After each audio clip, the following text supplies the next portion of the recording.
Hello, welcome to another edition of The Debate. I'm Kaveh Taqvi. After the failed Geneva talks, changes have been abound in the Syrian equation. Saudi Arabia sidelined Prince Bandar bin Sultan with Interior Minister Prince Mohammed bin Nayef to carry out the Syrian policy. Prince Nayef is known for his close ties with the U.S. Is that a sign that Saudi Arabia has realized that the terror support has spiraled out of control? Is everything under the U.S. control now? On this edition of The Debate, we'll also discuss the significance of Syria's FSA chief being sacked, Jordan's role, whom Syria accused of stirring the revolt in the south, and a surprise comment by Russia's Foreign Minister Sergei Lavrov, who said U.S. officials privately admit that terrorism, not Syria's President Bashar al-Assad, is the main threat to Syria. You're watching The Debate. Joining us in this edition is former U.S. Marine Ken O'Keefe from London, and from Newsmax magazine, Stuart Stogel joins us from New York. Gentlemen, welcome.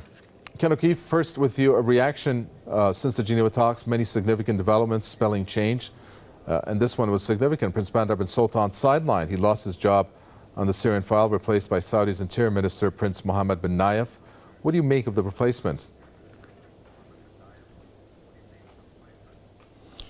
Well, you know, the way I see the world is that each nation really is like a chess piece, and it's a chessboard, and Saudi Arabia has played historically for quite some time now a role in stoking the fires of so-called terrorism. So much of the terrorism that we've seen in Iraq, I would argue probably the false flag at Ghouta in Syria also, and countless other events have been funded by Saudi intelligence and Prince Bandar.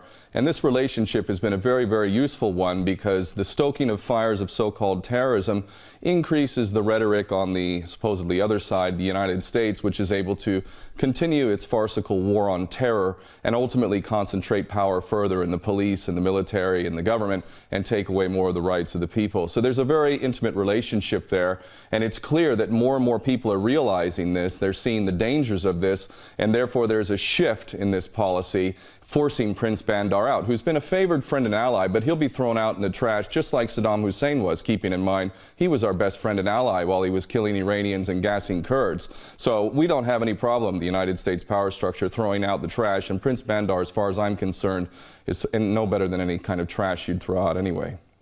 Well, Stuart Stogel, if you want to take a look at this, I'd like to get your reaction on it, because there's deductions made here that Prince Bandar was not able to successfully pull this Syrian file off. Therefore, you have Nayef coming in, but that, in a way, is a defeat for Saudi Arabia, which is pulling now into the sphere of the U.S., now the U.S. being in control of the situation, and, of course, with Saudi Arabia's cooperation. Do you see it that way? Well, not necessarily. The way I look at it is that the Saudis were probably butting heads with the Americans, and the Saudi hierarchy came to the conclusion that Barack Obama is going to be here whether you like it or not for the next 2.5 years. So they're shifting their overall foreign policy to a more U.S. position. Bandar is very close to the Bush administration.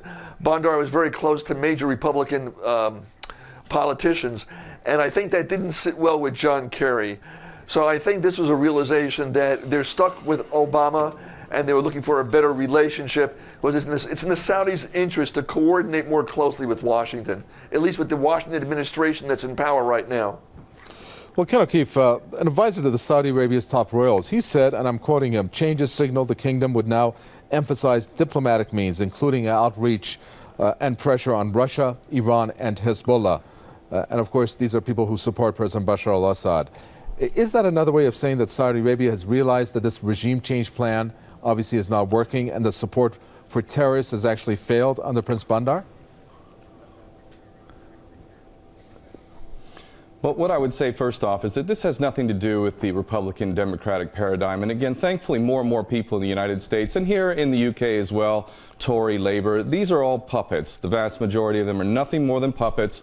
They say different things when it comes campaign time, but when we actually look at the policies of Bush or Obama, they're basically the same policies. There may be a few just image type differences, but in truth, the policies remain the same. So what's happening with Saudi Arabia has really nothing to do with their internal policies or a shift in their policies. It's compelled upon them because the world is seeing more and more this ridiculous and dangerous relationship between the United States and Saudi Arabia and Israel, by the way. Saudi Arabia and Israel play very important roles in this whole terrorism game, false flag industry that the United States feeds off of. Well, Stuart Stogel, it's interesting how you have the A-list of American officials, including the U.S. President, Secretary of State, National Security Advisor. I could keep going on. The CIA Agency Chief John Brennan, Homeland Security Secretary, all of these officials giving the red carpet treatment to this Prince Nayef coming to the States last week. How is he going to be different in terms of the relationship that is now going to be established between Saudi Arabia and the U.S.? Because we know that they were not really getting close. They were actually parting ways based on the shift, as it was stated by many people. Well, we have to remember that Bandar was in Washington for more than 20 to 25 years. And Bandar was a rather independent soul, despite what your guest may say. The new replacement for Bandar is probably going to coordinate more closely with the U.S. officials you just mentioned, and there'll be less confrontation, internal confrontation, and more coordination. So I think what will happen now is that you'll basically see the Saudi policy mimic the policy that's being espoused by both John Kerry and Barack Obama. What is that policy of John Kerry and Barack Obama, Stuart Stogel? Well, that's a good question. I have a hard time figuring out myself at times. If you remember, Barack Obama says that Bashar al-Assad has to go. Well, he hasn't said that in about 6 to 8 months. So it's really unclear as to what exactly is going on vis-a-vis Syria and the United States. I mean, we just don't know. It's a guessing game right here in New York. And Ken OKeefe, also to you the same question. Well, the policy shift has nothing to do with any of the internal values of Barack Obama or John Kerry, because quite frankly, they have no values. These people are puppets. Barack Obama reads the teleprompter and he does what he's told. Any kind of shift is due to the awareness of the people of the world who are becoming more and more aware of the fact of the way the world functions. If you want to understand power in this world and who makes decisions, then you need to understand who prints the money. The Central Bank of Europe, the Bank of England, the Federal Reserve Bank are private banks. They have an infinite supply of money, and with that money they can buy anything and anyone that can be bought, and that includes virtually all of our politicians. And this would explain very clearly why the policies of Bush are virtually the same as Barack Obama, despite tremendous differences when it comes to campaign time. And we can go back historically and look at the policies. Even Clinton, he killed over 500,000 children on his watch. So the differences are very stylistic. They have nothing to do with substance. Do you have a reaction to that, Stuart Stogel? Well, yeah, I mean,